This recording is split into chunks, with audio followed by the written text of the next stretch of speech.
Okay, I think we're going to go ahead and get started, even though people are still logging in, because I do want to reserve a lot of time for questions. And we have a lot of people here today, a lot more than we thought we were going to have. So I'm a little startled by the number that's showing up here, and I want to make sure that we have enough time for people's questions. So hello, everybody. Welcome. I'm Meg Bouvier, and this is Ask the Grant Writing Expert. So this is a special session of what is typically a members-only biweekly live Q&A. But this week I decided I actually initially booked this as months ago as a discussion of private foundation funding and how that can complement your NIH applications. And it kind of grew in significance in the last several weeks and months. And we decided over time that it would be a good idea to just open this to the public and to have a discussion of at least what my thoughts are at the moment about how NIH applicants should be approaching their NIH application. So since I think a huge number of you are not members, I'll do a little bit longer introduction for those who are not familiar with me. I have a PhD in biomedical sciences from the Mount Sinai School of Medicine in New York City. I postdoced at NINDS, and after I completed my postdoc, I was a staff writer working directly for Francis Collins when he was the head of NHGRI and the Human Genome Project. Which was an amazing experience, and I'll be blogging about Dr. Collins. With his recent retirement, I thought I would write a blog about my experiences working with him, which were surreal and wonderful. After I left that position, I started my own company. First as a medical writer, primarily policy writing, and then I found that I had a knack for grant writing, so I became an exclusive grant writer, and then eventually narrowed just to NIH. And so I've been doing that since about 2007. Started offering virtual courses in 2015, and now this is part of our annual membership, which comes with courses and other live formats. But this is one of the live formats that we have. So many of you have probably already read the blog post that I wrote, so you may be familiar with the content that I'm going to present, although we posted it a week ago and it's already somewhat outdated, which is part of the course right now. But I have a number of team members on this call with me today because we were expecting a large number, and we've already doubled the number we were expecting. So I'm really glad that I have some team members on with me today to help kind of manage the volume of questions and help upload URLs. So I'm sure that Riley has put the URL for the blog post in the chat. But I want to start by talking about the information that I had in the blog post, and then I'll be taking questions. A bunch of them were emailed to me ahead of time, so we'll be working our way through those, and I'll be taking questions from the audience today as well. So a reminder that you're in listen-only mode, so you can type your questions in the Q&A. I had thought that I might allow people to speak, but there are just far too many on the call, unfortunately. I am happy to go as late as people want me to go. I don't have a hard stop at the end of an hour, so I should say that with caveats. But yeah, I'm happy to answer questions to the best of my ability for as long as people have questions. So, and for those of you who are watching this as a recording, it is March 19th, 2025, and everything we're saying is true today to the best of our knowledge, but man, things are moving even faster than usual at NIH right now. So please always verify any information that we're giving. So before we proceed with this, I do have to just acknowledge that this is an incredibly stressful time for everybody right now. And I trust that people are doing whatever they need to do to take care of themselves. I don't want that to be the focus of this session. I know that many people are giving sessions that are focused on that. I really wanted to give a session that was focused on strategies and solutions and options and sharing of information among people who have ideas about how to move forward. I really wanted to think about how to work the problem at the moment, and we may do more of these throughout the year as needed.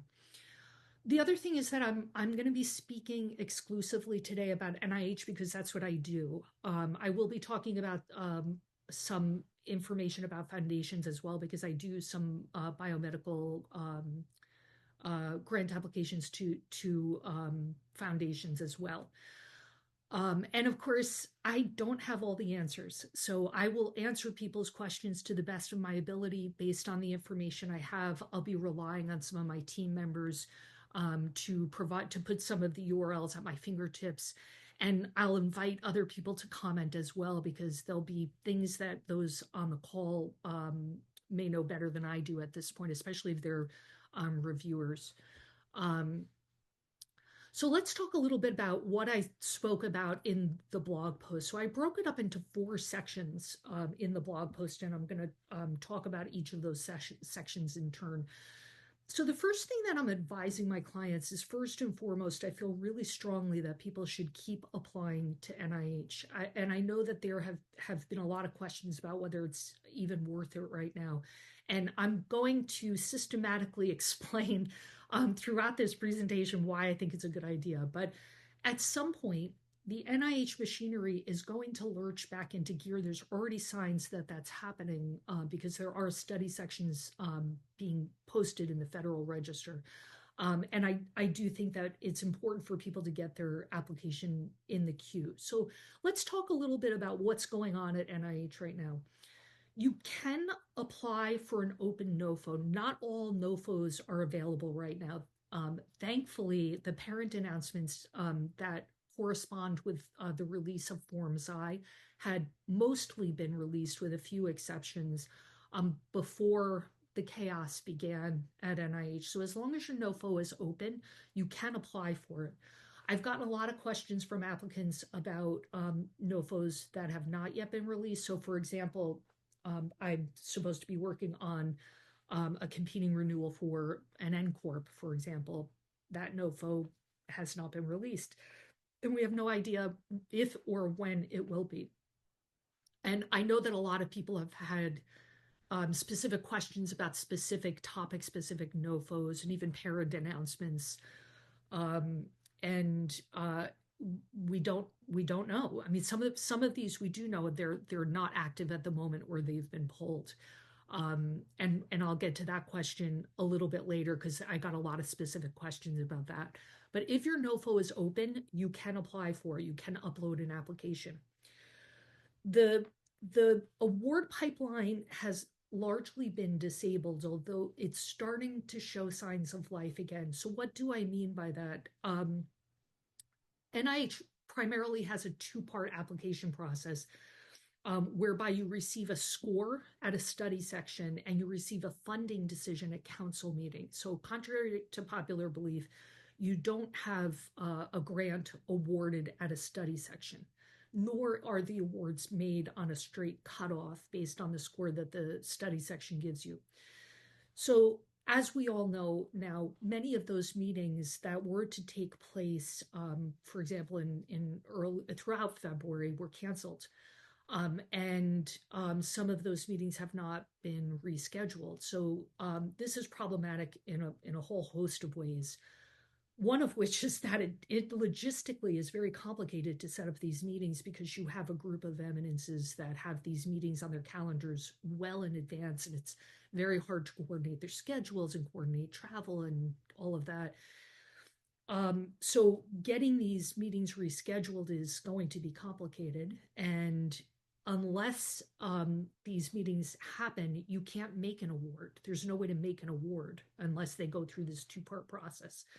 So, and the other change that took place is that it used to be that you had to NIH staff had to give 15 days notice of meetings in the Federal Register when they were scheduling these meetings. Now it's changed to 35 days notice. So timelines are getting longer. Meetings were canceled. When I wrote the blog post, which was only a week ago, there weren't meetings canceled. And just in the last week, we're starting to see some meetings show up in the Federal Register. So there is some signs of life that there are meetings being scheduled. So this is a good thing. The other thing that's changed since I wrote the blog post is that the continuing resolution we were operating under expired on March 14th. We did not have a government shutdown, which is a good thing. Um, we do not have an FY25 funding bill, which is a bad thing. But we are operating under another continuing resolution for the next however many months until late September. Having said that, there is almost certainly going to be a budget cut at NIH when the time comes. But one thing that I really want people to keep in mind is that NIH, in terms of a grant giving entity, is very large. It's the budget for FY24 was around $50 billion. So even if it has a substantial cut, even if it's cut in half, which I don't think is likely to happen, but even if it's cut in half, it's still a gigantic grant giving entity and is still going to be a major, major force in biomedical research funding. So that's something to keep in mind amidst the hysteria. The other thing I want to address is this growing list of problematic terms that has been passed around online. I want to have people exercise caution, and I actually linked to the list in my blog post. The latest one was published by the New York Times on March 7th, and if people want that link, they can check out the link that I put in the blog post. I really want to make sure that people are exercising some prudence when they look at that list, because that is not an NIH issued list of forbidden terms. That is a list of terms that reporters have culled from a variety of agencies and a variety of formats, memos and other types of information that are public or that have been leaked. So while certainly we all have concerns, and based on the list of questions I have, about health disparities research in general, and I'll be talking about that a little later. I do want people to exercise some caution when they're proposing things that are not, straight DEI type projects. um, you're going to stratify outcome measures. If you're doing a mouse study, you're going to use equal number of male and female mice. Female is one of the words on the list. So what are you going to do? Purge the word female from your project, saying male and non-male mice, or XX and XY mice? Like, I just want people to not ruthlessly purge these terms from every possible type of project there is. I do recommend, I'll talk about the DEI projects after because that's a whole separate category, but I just want people to exercise some caution.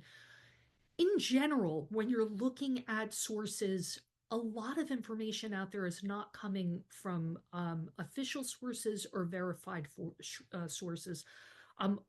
My team and I are also reading Alt NIH on Blue Sky and other things that are not verified. And it's useful to think about what's being put out on there, but you have to read it with the caveat that these are not official documents. So, you got to use a little prudence when you're thinking about what to do with the information you're seeing there.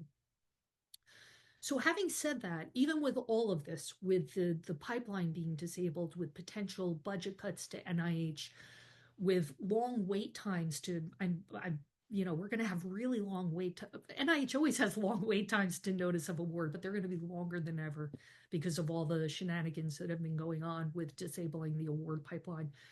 Even with all of that, I do believe that it is worth putting in your NIH application and getting it in the queue, because it is going to lurch back into gear in some fashion at some point, and there are already signs that that's happening, and it's a good idea to get the application in the queue.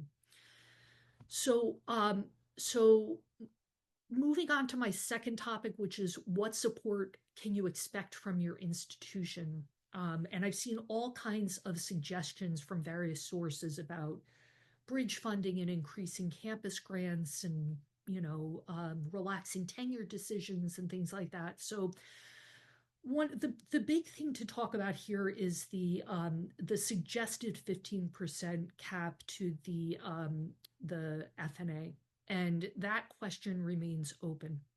So it is not a done deal that it's going to be capped at 15%. It's almost certainly going to be cut dramatically. And as many of you know, 15% is a pretty draconian cut for many of you, particularly if you're working at an organization in an urban center where your FNA rate. I live, in the middle of a rural area, and the FNA rate at my local university is 61%.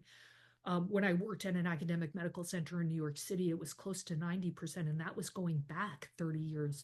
So 15% is draconian. There's no question about it. But it's not a done deal, and we don't know what the negotiated indirect rate is going to be. And I have to hope that the large number of academic medical centers in some red states like Texas and Florida are going to weigh in our favor when it comes to politicians arguing against such a draconian cut, because their states are going to be hit hard. Um, but having said that, organizations are certainly looking hard at the fact that, there may be, if there's a cut to the NIH budget, there are going to be probably fewer awards. The awards may be smaller, and they're looking at a cut to the indirect rate. That's a lot of money that they were counting on that's not coming in. So, some institutions, just speaking to our clients, some institutions are going to be able to weather the storm better than others. So it looks like the organizations that are obviously going to be hit the hardest are ones that rely heavily on state and federal funding. So our state university clients are sweating. They're really struggling.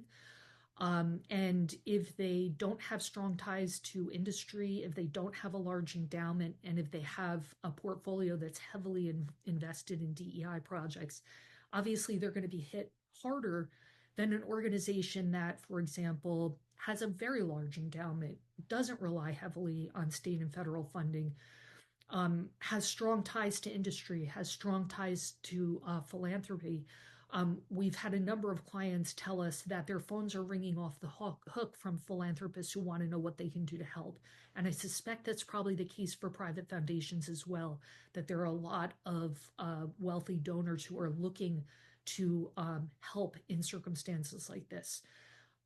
So we'll have to see. But you as an applicant, you have to think about what's the profile of my organization. Are they going to be able to be in a position to help? I know that some of our clients have had to pause campus funding, internal funds. We're all reading the same headlines, so we know that at least one organization has reported that they have paused admissions to their PhD program. So that's a crucial source of inexpensive labor for a lab chief that isn't going to be there. And other organizations are going to be able to offer more help. So you have to think about what type of organization you're at, and what you can expect in terms of what they can realistically do for you. So And one of the things they could potentially do for you is advise you in terms of looking at funding sources outside of NIH. So the third and fourth parts of my blog deal with private foundation funding. Sorry, my cat is wanting a little attention here. Very relaxed forum. Looking at private foundation funding and looking potentially at industry connections. So let's talk about those in turn. So for some of you, you will have a dedicated office at your campus that deals with things like corporate and foundation relations. If you have an office like that, it's worth going and having a conversation with them. Your organization may have a subscription to a database that will help you identify appropriate private foundation calls. So for example, there's a subscription called Pivot that may be able to help you with something like this. But it's worth having a conversation with somebody at your university to discuss this. So I want to assure people that you can apply to NIH at the same time. The same science can go to NIH and private foundations. So This has always been allowed. This is not something new. So you can't have the same science and review at two different places at NIH at the same time. But you could have the same or similar science and review at NIH and other federal agencies and other private foundations in parallel. And that kind of shotgun strategy is something that we've always recommended to our clients who, for example, were nearing their tenure decision. And it's something that I'm recommending that people consider now as well, because you can submit in parallel. It's a way of hedging your bet, particularly because there are going to be longer than usual times to notice of award at NIH. And you may be able to get your hands on some private foundation funding in the meantime, just to keep your lab afloat, particularly if you're at a university that has that profile of not a large endowment, not a lot of philanthropy. I know this isn't an ideal solution. I recognize that the awards are smaller, that the indirects may be zero, and that you may have trouble finding a NOFO that fits your topic area. But we don't know how long time to award is going to be at NIH, and it may be a way of hedging your bet. And it's something to do to repurpose your NIH application in the meantime. So what you could do is take let's say you've written an R01 or you're writing an R01 now and you're getting ready to upload for a June deadline. You can break off an aim or two aims or even the whole project and try to find ways to repurpose that for potentially other federal agencies, but especially for private foundations. And there may be a role for AI in this. So I would recommend that people take their NIH specific aims page and take out anything sensitive, a lot of detail about how you're going to do a project, elements of it that are unpublished and sensitive. Strip that out. You don't want to upload that to something that's open source. Upload instructions to a target private foundation and see how the algorithm suggests that you modify the NIH project idea to fit the private foundation call. And that may be a way to get you started toward an application to a private foundation. I will say that a lot of private foundations pattern their application and review on the NIH model. So this may not be as heavy a lift as you think. I know this sounds like I'm suggesting that you write an R01 and then you write all these other applications and you're thinking like, I have a day job. I've got to do research and teach or see patients or whatever I do. But there's a lot of duplication of effort in this process because there's so much overlap in the way a lot of private foundations construct their application and review. And then the last part that I suggested in my blog post was that if at any point in your career you have ever considered an academic industry collaboration, boy, this is a really good time to go have a meeting with somebody in your appropriate office at your university. So again, for those of you who are at large universities, there's probably an office on campus that can help you get started. What array of tools do I have? And looking at the attendee list, I know for a fact that many of your organizations have such an office, and some of them have robust pipelines to help you, establish that collaboration or pursue a patent or whatever it is that you've thought about doing. This is a great time to look into that and to see if that would be an appropriate thing for you to pursue. So those are the suggestions I have at the moment. This isn't earth-shattering stuff. I know it's not, this is all probably stuff that many of you have been thinking of as well. But I've been giving this advice piecemeal to my clients and my applicants over the last couple of weeks. And I thought it would be useful to bring all that information together in a single blog post and then to bring a group of people together to talk about those strategies and what their thoughts are about those strategies. So I am going to shift gears and take a look at questions in the Q&A box and also the questions. I know people emailed a lot of questions ahead of time as well.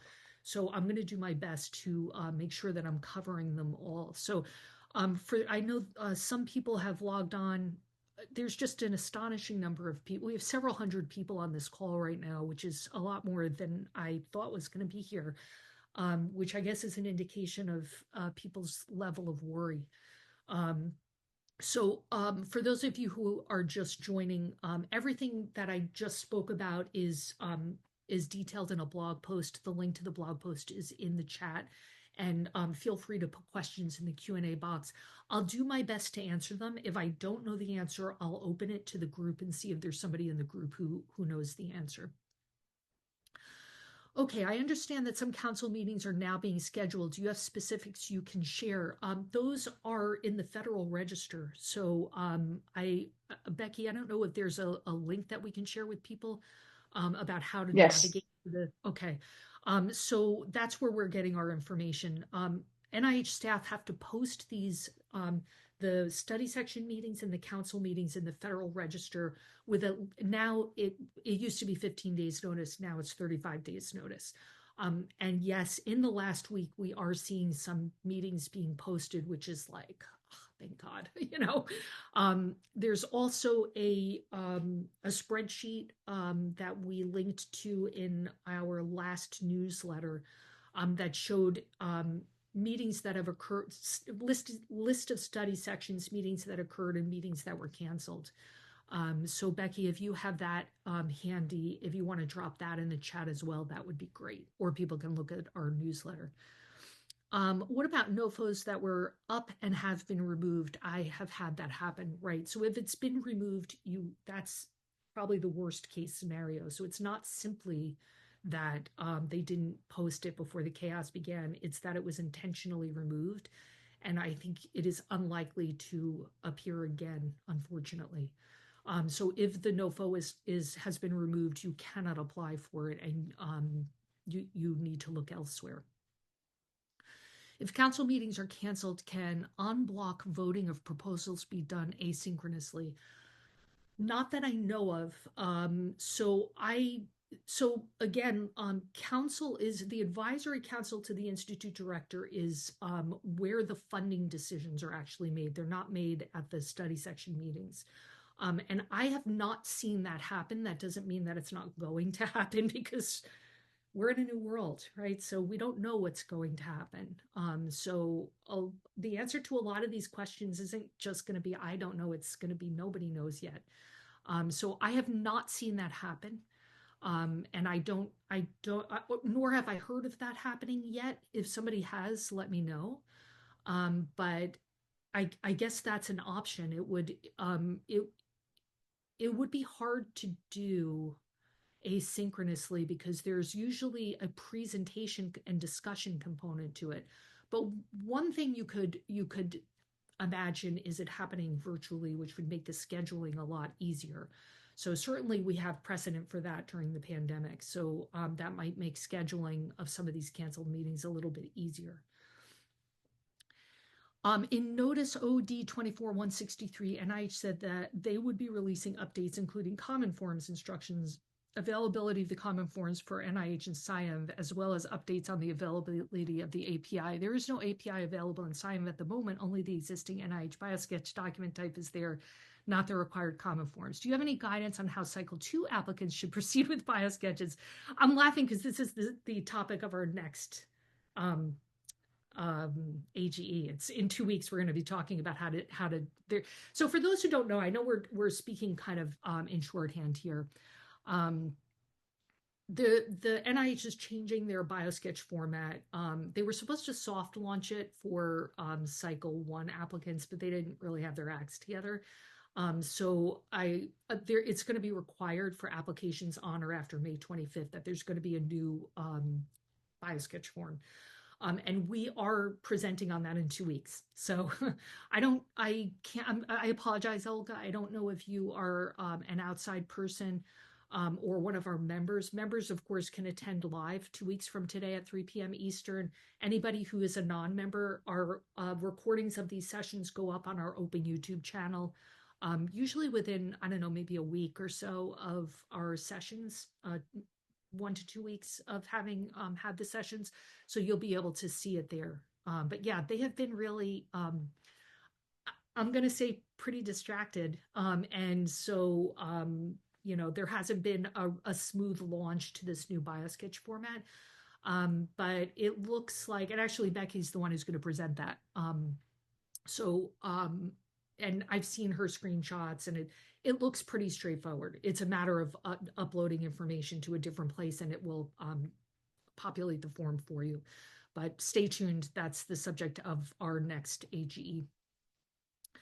Regarding terms to avoid in NIH grant writing related to DEI, the Nature article, NIH awards being cut, how would you suggest navigating this? So this is the question I got most often. So we got several dozen questions ahead of time, and the overwhelming majority of them have to do with what do I do about a health disparities project? What do I do about, so that's the $1,000,000 question, right? So, and the answer is nobody knows yet. Certainly there is, we do know that many NOFOs have been pulled, but weird things are happening. So for example, I have a client who has, they were on their non-competing renewal for a first award. And and it was all DEI. It was nothing but training underrepresented people. The whole project was nothing but DEI. And I wrote to them a few weeks ago expressing concern and worry about their fate.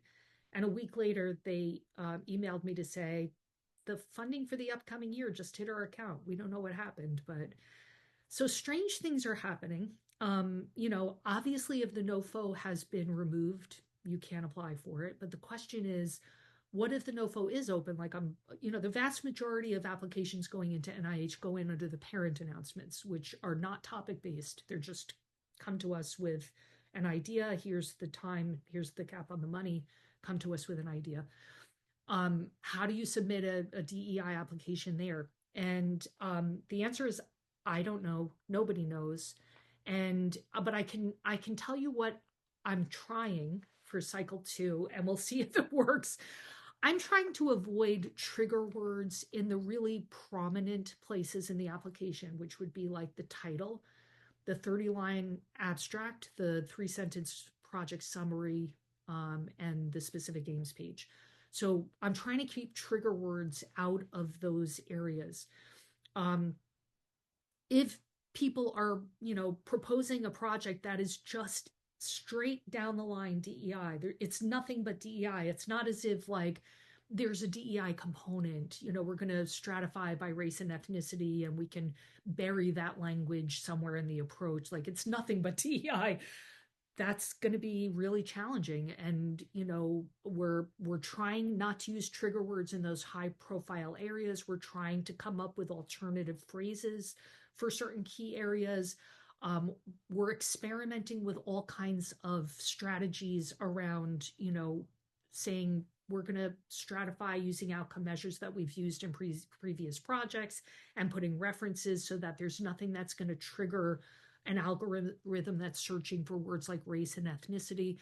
But I don't know if it's going to work. These are just, I got nothing else in my bag of tricks, but this is what we're trying, and we have no idea if it's going to work. So that is the $1,000,000 question. And man, if people have other ideas about how to handle that, please do share them, because that's what we're here to discuss. Yep, and here's another one: how best to address studying different populations. And I'm trying not to talk about the different populations in the higher profile areas of the project, and to just bury that language deep in the approach, using as few trigger words as possible, and referring to past publications if possible, to explain what we're going to study. Or even trying to bury some of that language in the human subjects form, which I don't know how deeply they're going to be searching applications. Like, are they going to search every single word of every single application for trigger words? I just don't know. So, okay. And then, of course, the strategy of applying in parallel to private foundations to hedge your bet. Some NIH projects not directly supporting DEI initially received a request to revise their DEI language, but were later instructed to hold off on revisions until further notice. What will happen to this Type 7 project? We don't know yet. I don't think that is known. Um, is there any information about ICs merging, changing, and a question about the IDEA coalition and whether we think COBRI INBRIs will continue to be available for rural states? Yeah, that's a great question. So I will say that in terms of, let's talk about review for a second, because there have been a number of things that have that we probably should address concerning study sections in CSR. So the first thing that I want to say is that CSR has always they continuously monitor and assess their study sections, and once a year in June, there are shifts. So some study sections merge, some split in two, some disappear, some new ones appear. So it is something that is ongoing under normal circumstances, not in the chaotic NIH universe in which we find ourselves at the moment. So let's start from that point.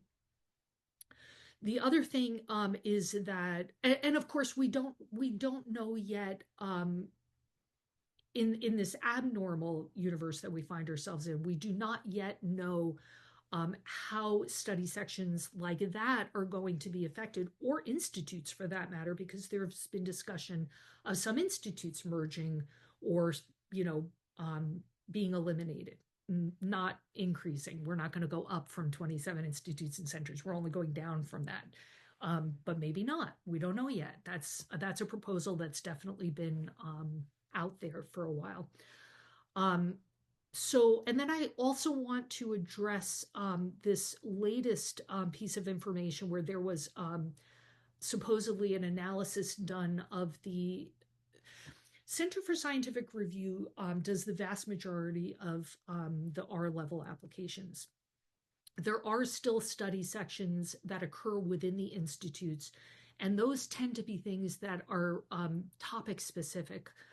So they would be things like the center grant applications and the multi-project use and like T32 training grants and some other things, sometimes like Fs and some Ks.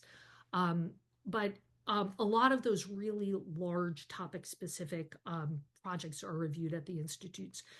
So in all their wisdom, the powers that be, whoever they might be, did an analysis and determined that it takes way more hours to review an application in-house than it does to review them at the Center for Scientific Review. So now we're going to do all reviews at the Center for Scientific Review in order to save money. But their logic is faulty, right? Because what they didn't take into account is the fact that the types of applications that are reviewed in-house at the institutes tend to be gigantic, complex applications. So you're comparing apples to oranges. You can't compare the review of an R21, an R03, and R21 to like a P50 or a T32. These are apples and oranges, right? So of course it takes many more hours to review those. So moving them to the CSR is not going to save time or money. And all it's going to do is make in my opinion, make the review a lot less efficient, because these are mechanisms over which program staff have a lot of involvement. And so there are very specific things they need out of the review and specific questions that they need answered about all the many components of these types of applications. And they won't be involved in the reviews. They won't be setting them up. They won't be creating any part of it. So it's just going to be a less efficient thing. So that's a problem. So there are changes afoot in terms of review. Those are the ones we know about and the ones we don't know about, and the ones that occur normally anyway. In terms of the COBRIs and the INBRIs, I don't know. I don't have information about that. I have not seen information, nor have I heard anything from any of my program contacts. If anybody has any vetted information about COBRIs or INBRIs and what their fate might be. I know the NCORP NOFOs have not been released, but I don't know about the COBRIs and the INBRIs. So if anybody knows, please let us know. I've seen some advice from Capitol Hill that to the extent possible, focusing applications on child health and chronic disease may best fit with this administration's health agenda. What are your thoughts? Well, that's not a bad strategy. I would say health economists are probably going to fare well in the current climate, looking at cost effectiveness. if you have, a way, I mean, a lot of that is, of course, going to AHRQ or other places, but if you are an NIH applicant and you're a health economist, I think you're going to fare pretty well. I think if you're looking, like anything that's not going to be straight up DEI, and I think even in those situations, if you can make a case for the fact that some population is disproportionately affected by a given disease, like you might be studying pancreatic cancer, and you might say this population is disproportionately affected. If you could bury that language in the approach, I don't think a project like that is going to fare poorly. But yeah, there are lots of types of projects that, telehealth is probably going to do really well. Machine learning, anything that's going to be shown to reduce cost and improve efficiency is going to fare well. And of course, prostate cancer research always does well because politicians are old white men. Um, there's talk that CSR will conduct the initial reviews of all applications to cut down on costs of sending out to traditional review. Okay, this I already addressed. So no, it's not factual, and I've already explained why that's a crock and that's not going to work. And the person who made that decision, I feel like they just didn't. People who were doing that didn't really understand how it works. Can you speak more to health disparities research? I do SGM research and my colleagues do racial disparity work. Yeah, I don't have more to say on that than what I've said, unfortunately. It remains to be seen if or how that kind of research is going to be able to weather the current storm. So I've explained, and you probably wrote this question before I said those things, but I've explained some of the strategies that I'm using. And we'll see how I won't know until we see the studies section, the summary statements for the cycle 2 application. So we're not going to have data points on that for a while yet. But if people have other thoughts about how to do it, let me know. Is NIH planning to provide new research awards this federal fiscal year under a continuing resolution that's also running through September 30th, the end of this federal fiscal year? I would imagine they would have to. I think that as long as, I shouldn't say that. I could imagine a world in which they don't issue new NOFOs. But it's hard to imagine that they can do that. I mean, I know one of my team members showed me this morning an announcement that said that the F series, the fellowship grants, so the F31, F32, those parent announcements were not released before the chaos began. And so there is a notice that says that people should apply in Forms H because they didn't release the Forms I NOFOs in time. So there may be some contingencies like that, but hopefully eventually they'll start issuing new NOFOs and issuing awards. Typically, under a continuing resolution, institutes operate at 80% of the previous year's budget. I would imagine that they're being a lot more conservative, but as long as council can meet, and there are, again, some meetings that are being posted in the Federal Register, one would think that there are going to be some notices of award that start to be made. New NOFOs, new notices of awards. Like there's signs that some of these things are beginning to lurch into gear. Can you speak to how to find foundation funding that would be a good alternative to NIH? So this is beyond what I typically do, finding foundation funding. But I would bet you anything, and I think I worked with you years ago, and I think I know the organization you were at then, which is a large state university. I bet you anything that you have an office on your campus that if you just go to either your RD or your pre-award support office or even your department chair, they can probably steer you toward an office or a group within your pre-award support office that specializes in this, that will help you track down appropriate foundation funding. Most organizations seem to use Pivot these days. That's the name of the subscription. So you could probably ask for login information for Pivot. There's a drop down. You may, even if you just go to the Pivot website and you click the drop down menu, you may be able to find your organization's login that way. But yeah, I would talk to somebody on your campus because there's probably somebody who specializes in that and can help you.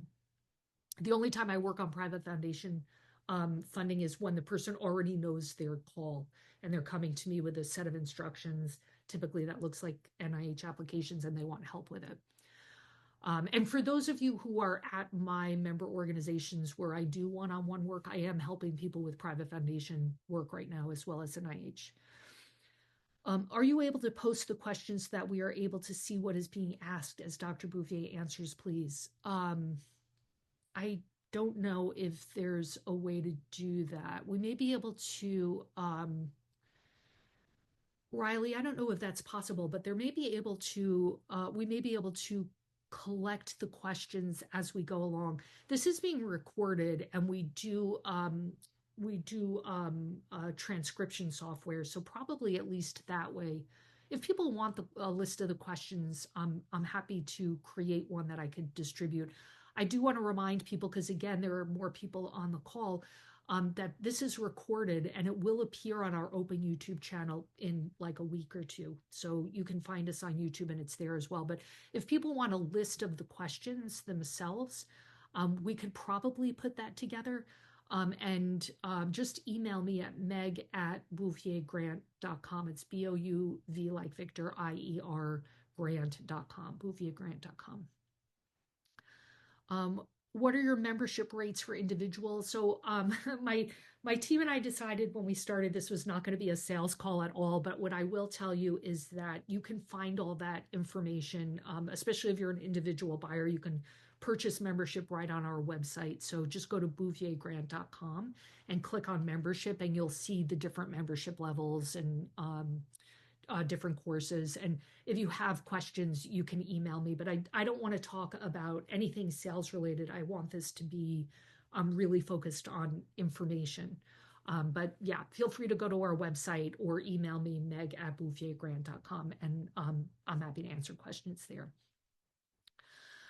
Thank you for your advice. We received a poor innovation score for our R01. Our method is itself innovative. We have a paper and there's no existing study that does what we are doing. But it does use existing tools which are adapted to a totally novel problem scenario, and we have shown that it works well for this new problem. Do you have any suggestions on how to stress the innovation of the application versus novel tools development? So I'm going to guess that this was a set of summary statements under the old scoring criteria, because the new scoring criteria that went into effect on January 25th actually does address this.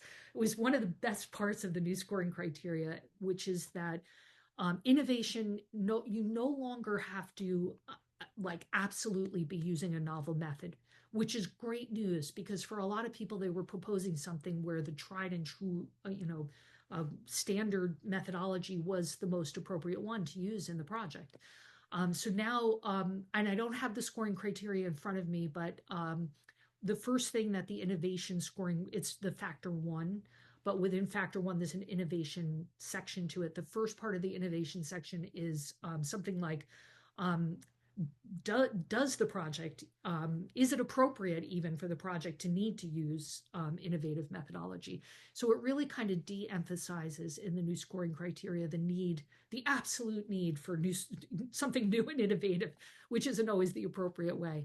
So if you're looking for a deeper dive into that, you can go to either our blog post where you can search factor one scoring criteria, and I list the old scoring criteria, new scoring criteria, and give my thoughts about it.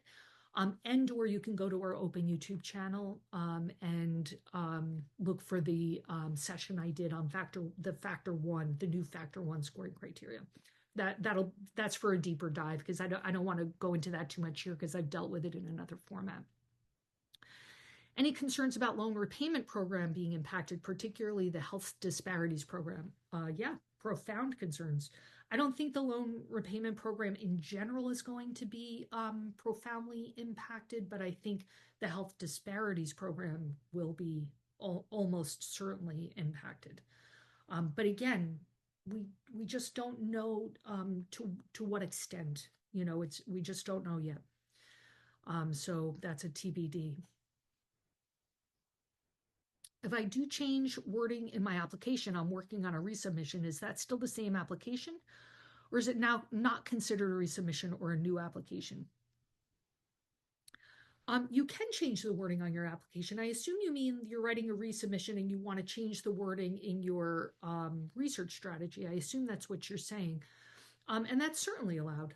So you can check out my master resubmissions course where I talk quite a bit about what's allowed. What you're not allowed to do is mark the changes. That used to be required, then it was not required, and now it's not allowed. So that's kind of undergone an evolution over time, but you're not allowed to mark the changes.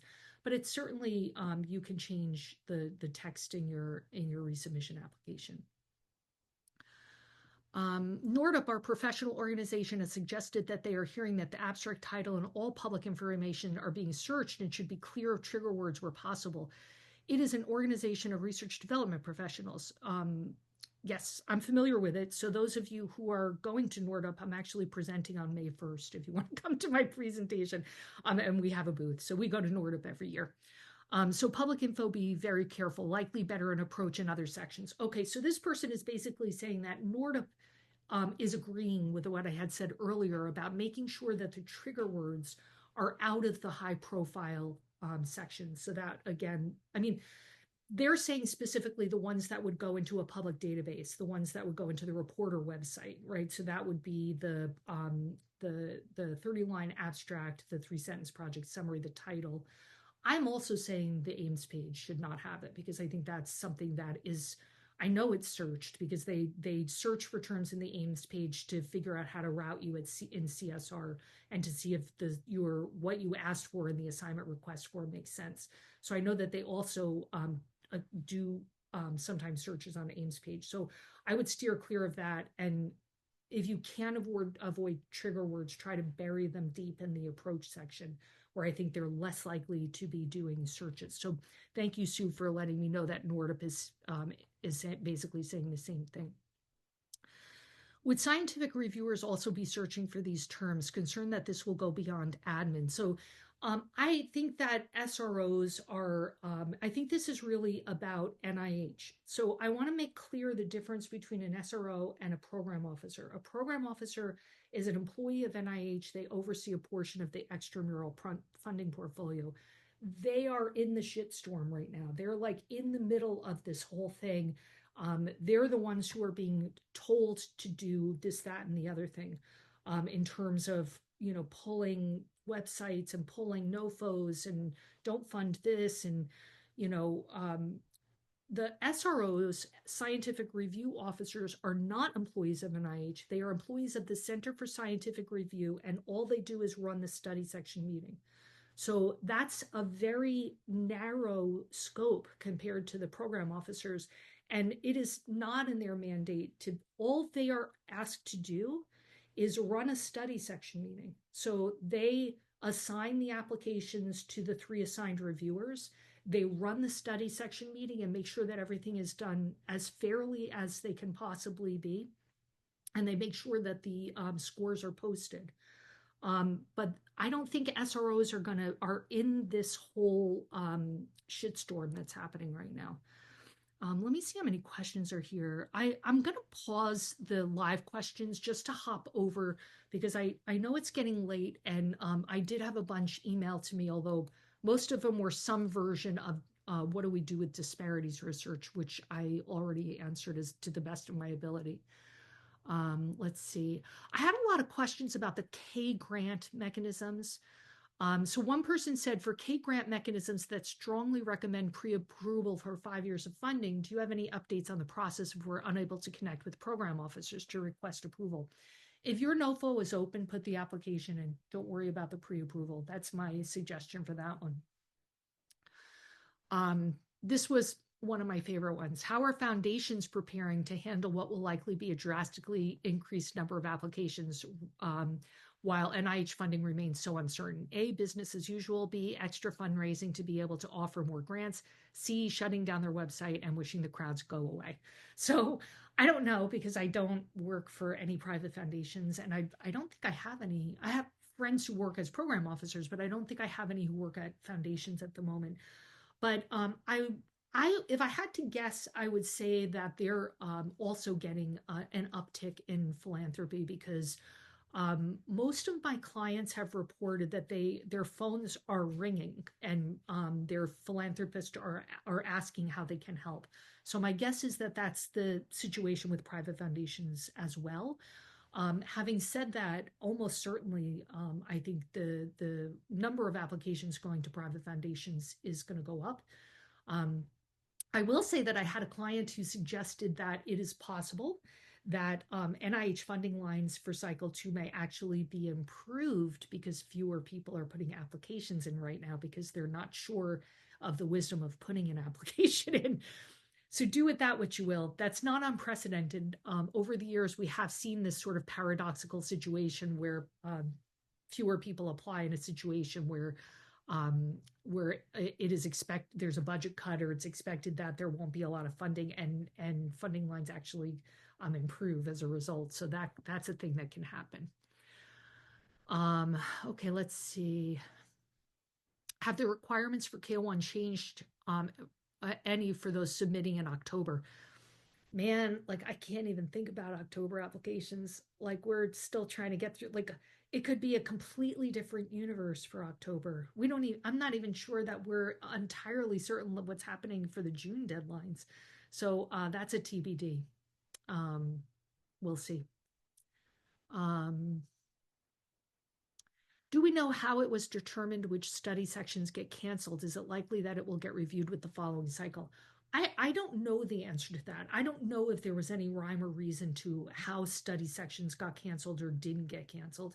If anybody knows the answer to that, because I've wondered this as well. Like what was the logic behind some of them being canceled and others not being canceled? If anybody knows the answer to that, let me know. And are they likely to get reviewed with the following cycle?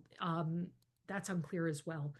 There is a backlog of applications, and it's unclear how that's going to be handled at the moment. Um, okay, a lot of these I've answered already in other formats.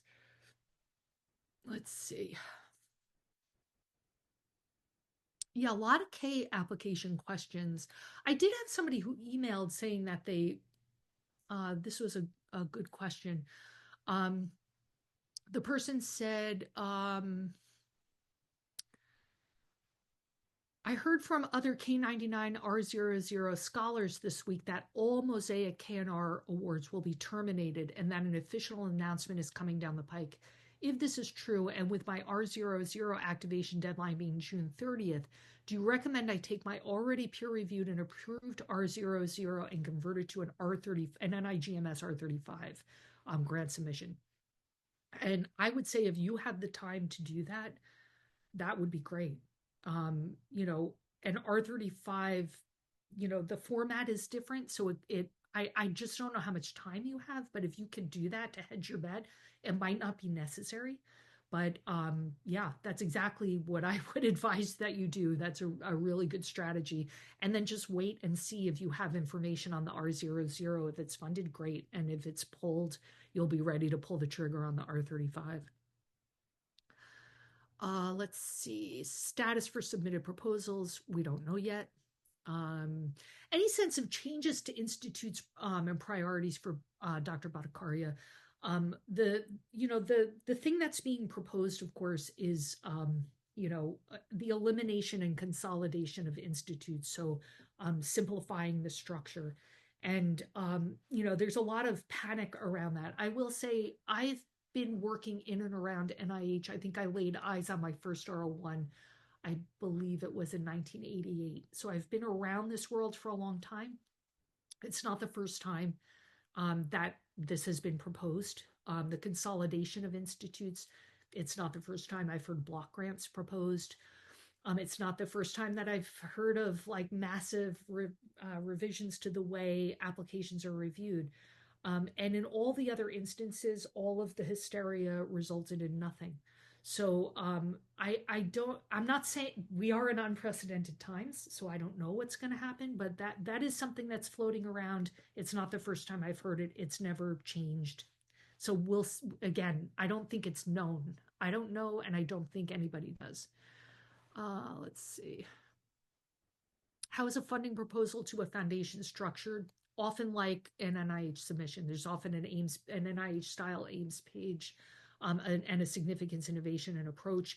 And often the review looks something like the NIH style review without the council meeting, typically, with the same types of scoring criteria. So, it shouldn't look too unfamiliar to you.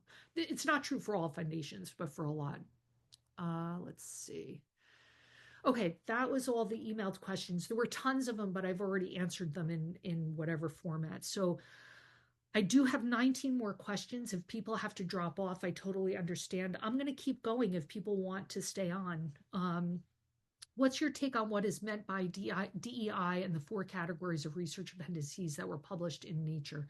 Struggling with the distinction of DEI related workforce development versus DEI related health disparities research. I don't know. And you could add to that, like I'd so there are many levels of this, right? Because like I have clients working across the spectrum of this. So yeah, there's workforce development, there's DEI health disparities related research, and even like like they're even in terms of using cell lines, or even, working with rodent models and looking at male and female, like where do you, like you can carry this to such an illogical extreme, and it's just impossible to know at the moment how this is all going to play out and what's going to be acceptable and what's not going to be acceptable. So I don't know how to answer that, and I'm not sure anybody does. Will NIAID's budget be significantly reduced given the priorities of the HHS secretary, or disbanded altogether? I can't see it being disbanded. I think there are going to be elements of, because it's infectious disease, like that's not going away one way or another. There's still going to be infectious disease research. It's the vaccine piece of it that's going to take the hit. So I would, if of course, I think we could all guess that they're gonna take a big hit in their budget, almost certainly. But I don't think it's going to be disbanded, because we still have to do. In fact, it's even more important to do infectious disease research if we're not going to vaccinate people, right? So, yeah, I can't see it being disbanded. If the NIH has assigned a study section to a submitted application recently, what has transpired in terms of DEI language or a DEI topic if it relates to equity? I don't know. That's the short answer to that. We just don't have any data points on this, right? Like we're all just guessing, because in order to really know the answer to that question, you have to have formulated an application, uploaded it, and gotten information back in terms of reviewer comments and funding. And that has not happened yet. We haven't had enough time to gather data points on that yet. Due to the institutional budget cut, the research efforts for junior faculties are significantly reduced, and potential terminations of employment. Could you advise the strategies to deal with this tough time to seek out other non-academic positions moving forward? Whoa, that's a really good question. And now that you mention that, I wonder if that would be a good topic for another session, because that is something. I will say, when I was a postdoc at NIH, it was a time when there was just a glut of people. There were actually, I think the statistic when I was in graduate school was that there were more people in biomedical research training programs as graduate students than there were in the field. That's how it was, just crazy. This was I was in grad school in the early 90s. And when I was a postdoc in the late 90s, NIH actually had a series of, I think there were monthly seminars that talked about different options for career paths for people in this line of work. And there were people who came and spoke about journalism and policy work and, patent law. I had a colleague who actually went into patent law. Apparently, you don't have to go to law school to be a patent lawyer. You just have to pass the bar. And she studied and passed the bar and started working on patent law. That might actually be a really cool series to do as open sessions as well. That's probably, my goal here was to talk about how to keep an academic program afloat. But you're raising such a good question. What do you do if you're going to leave academia? What are your options? And what I learned during that period when I was going through that process was that there are a lot of options out there for people with this kind of, I had colleagues in my postdoc programs who worked for investment places advising on biotech. I mean, it was like just like the options were myriad. But I'm going to bookmark that and come back to that because I think that would be a really maybe cynical next series to look at, but that would be really cool. And I think I'm gonna think about that. You could go into medical writing. That's what I did, Although I did that because I was recruited by Francis Collins. Who's going to say no to Francis Collins? I was kind of happily ensconced in a postdoc, and but yeah, can't really say no when Francis taps on your shoulder. Has the NIH LRP program been affected for 2025 funding cycle? If so, how? So I actually don't know. Becky, do you know the answer to that question? Loan repayment program been affected for 2025 funding cycle? I don't know the answer to that. I don't typically work on the LRP applications. The funding lines are really high on those, and people don't typically hire me to help. I get hired for the ones where the funding lines are abysmal. So I don't know. I don't know the answer to that. If Fs are in the forms H, do you think the new scoring criteria will be applied? Ooh, that's a really good question. Or will forms H be evaluated with the previous scoring? My guess is that they're only asking you to use the form set for forms H, but the new scoring criteria will apply. That's my guess. But having said that, I do want to emphasize that NIH said repeatedly at the end of last year that the new scoring criteria were not meant to affect the way you write an application. It was meant to affect the way it was scored. Of course, you can't really separate those two, but and I had a lot to say about that in my sessions on the new scoring criteria. But my guess is they're just using the forms H form set because it's the only form set that's still live and active. But that it will be reviewed with the new scoring criteria. That's a guess, though. That's how I would do it if I were making the decision. I've not seen any council meetings posted on the Federal Register. I'm only seeing study section and special emphasis panels posting currently. All institutional websites also only show cancellation of the council meetings from January, February, with no information on rescheduling them. Keep in mind that there's no point in council meeting at the moment. Council meetings do a lot of things. The closed session, they look at the grant applications, but that's like a small percentage of the overall work that they do. They do a lot of work setting the agenda and advising the institute director about a path forward. So I would imagine they can't do that because we don't know what their agenda is going to be. And there's not really much even to do in a closed section because if things weren't reviewed at study section, then there are no, you have to go to study section first, and then a subset of those move on to council. So if they haven't gone to study section, there's nothing to review at council yet. So it's sequential. So you have to have study sections meeting in order for councils to start lurching into gear. And it's not like you have to have a lot of study sections feeding into one council meeting. So my guess is that's going to lag behind, but because the study section meetings are starting to be posted, eventually the council meetings will be posted as well. Meg, can I interject briefly? Mm-hmm. Okay, so as questions come in, I'm also searching online and see what I can find. And apparently the freeze on advisory council meetings being posted to the Federal Register was lifted on March 14th. So they should be posting soon. Yay. Okay. Yeah. And my guess is that's the holdup is that it's, like I can't imagine what the agenda would be. I used to go to council meetings because all of the institute staff, the administrative staff go to them. But it's hard for me to picture like what would the agenda be because they don't have a budget. They're not at all certain even about their staffing, like are the probationary people coming back or not? Which NOFOs are going to be active or not, like so the budget's uncertain. Like it's hard for me to picture what the agenda would be because everything is just a question mark. Everything's TBD, even the grant applications. So, um, okay, I am on an institutional K-12 grant, 1 to 3 years, that requires yearly renewal. Any idea how that may be affected? Is there a chance of losing existing funding or more on new applications? That's really hard to say. I would talk to the your so this is an internal K, and it's often built within a bigger grant. So I would ask the people who oversee your K if they have gotten any information about it. It may depend on the nature of that bigger grant into which it's embedded.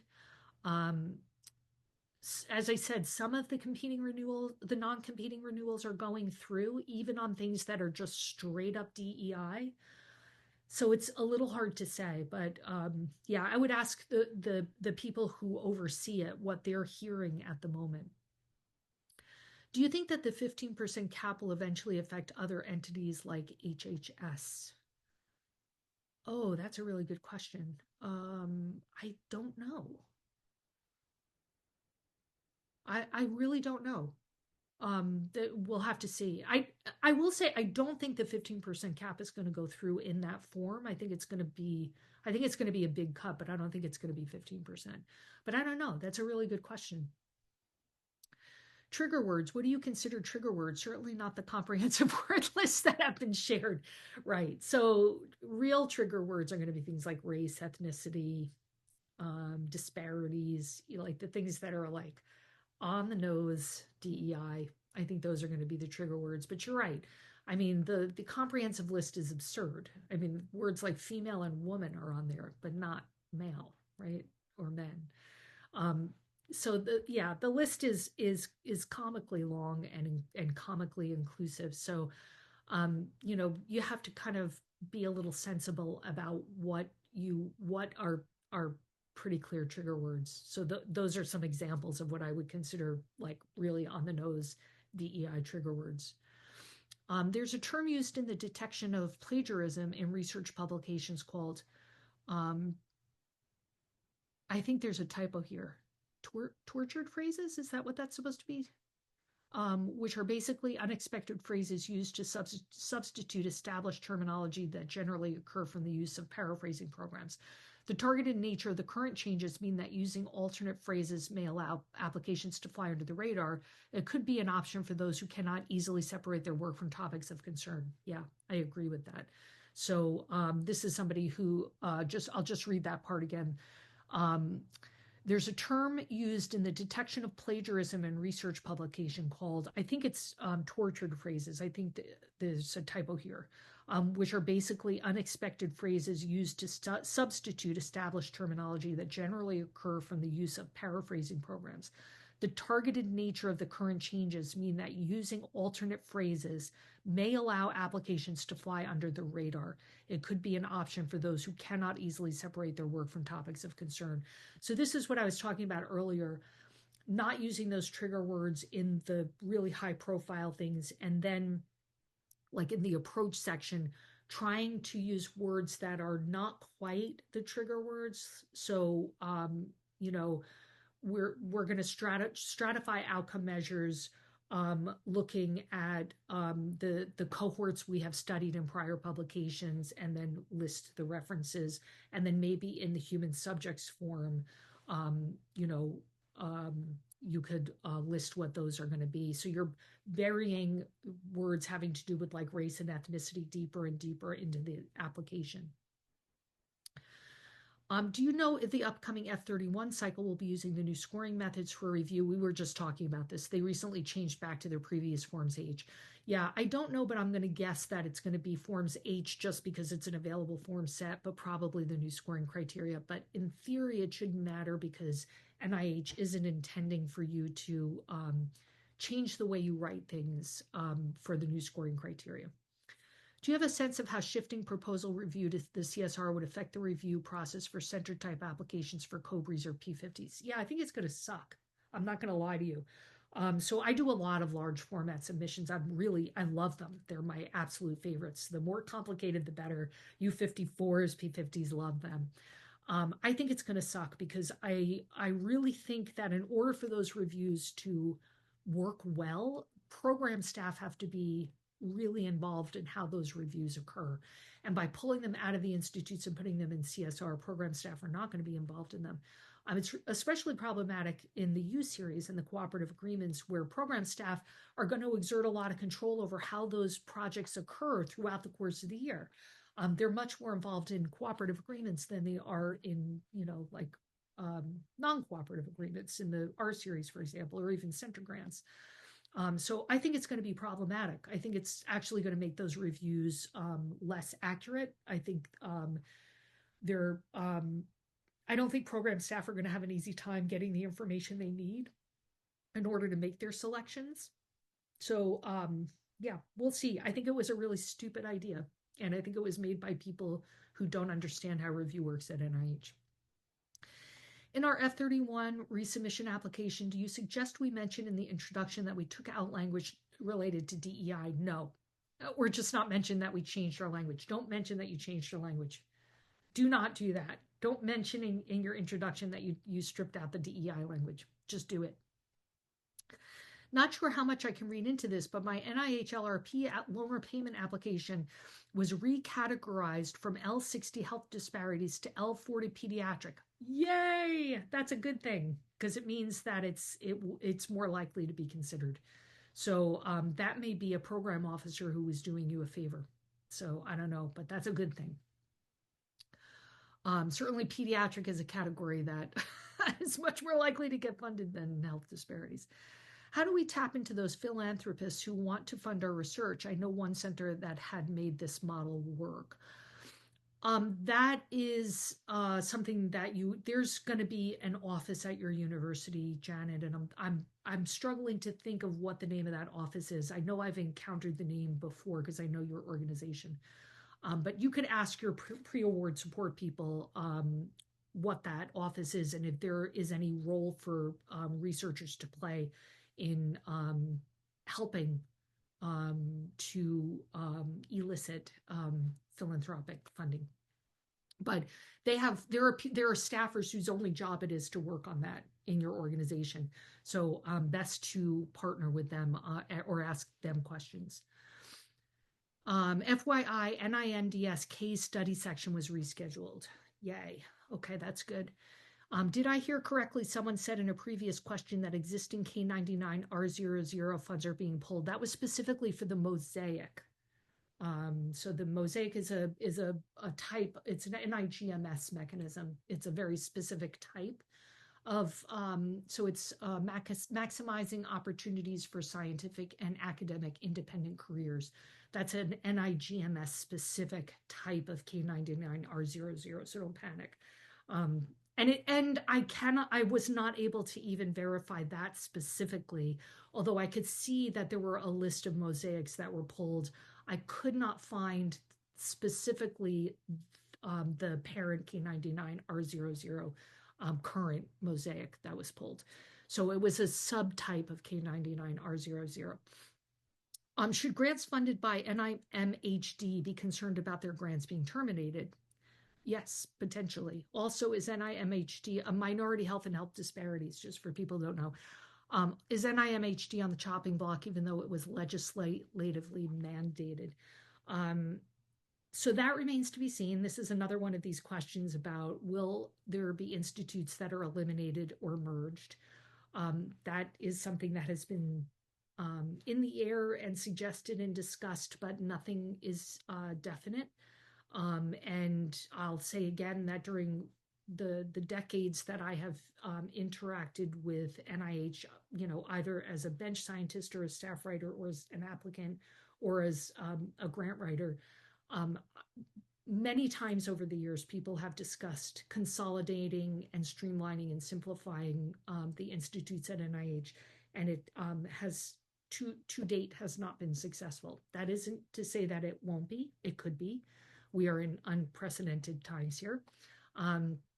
But yes, I would imagine that if that were to happen, the target institutes would be the vaccine programs at NIAID, all of NIMHD, and various offices, tribal health, women's health, AIDS, sexual and gender minority office. I think all of those would be the ones that would be looked at. But I have not heard anything definitive saying that that's going to happen, so I don't want people to panic. But if it were to happen, that's probably going to be those will be the first groups that are looked at. We have a number of applicants whose applications were reviewed and were supposed to be reviewed in January council meetings, which were canceled. So there are things for the councils to review. There are some, but a lot of those meetings were canceled. So there isn't the normal census of applications for them to review. And at the same time, the other like 90% of the agenda that happens for a council meeting that has nothing to do with grants, um, it's just one big shrug. Like nobody knows. Like there's like no way to set agendas and work on budgets and policy and press and all these other things because everything is kind of like at a standstill. So there are huge chunks of a council meeting that would have no agenda at the moment. And they wouldn't have a full census of applications to review. But having said that, again, it is possible that they could do a truncated council meeting and that they could do it virtually and at least approve some of the applications. Okay, that is the last question that I have, I believe. Shock. Oh, no. Do you have any strategic recommendations for an application that is allocated to a study section that was rescheduled until January 26? Yeah, just what I said at the very beginning, that I would consider breaking pieces off and submitting it for private foundation funding because you're going to have a really long time till notice of award before you even know if you're awarded. So I would try to get your hands on a little bit of like break a name off and see if you can find a foundation to send it to, just to get your hands on something. So we're gonna wrap. This is I normally these sessions are 30 minutes. We're going on 90 minutes. So I hope this was helpful. Gosh, like almost half of the people who started are still on the call. So I really appreciate that everybody stuck with this. I hope that there was something here. You know, again, this isn't groundbreaking stuff, but I hope that there was something here that really kind of encouraged people or gave them some strategies to think about. And I see a lot of thumbs up and hearts and clapping hands. So I'm glad because my goal was really to bring the panic level down and work the problem and figure out how to work the problem. So again, if people have other questions for me that they want me to answer, even though most of our biweekly live Q&As are members only closed sessions, we record them and post them on our open YouTube channel. So feel free to check that out.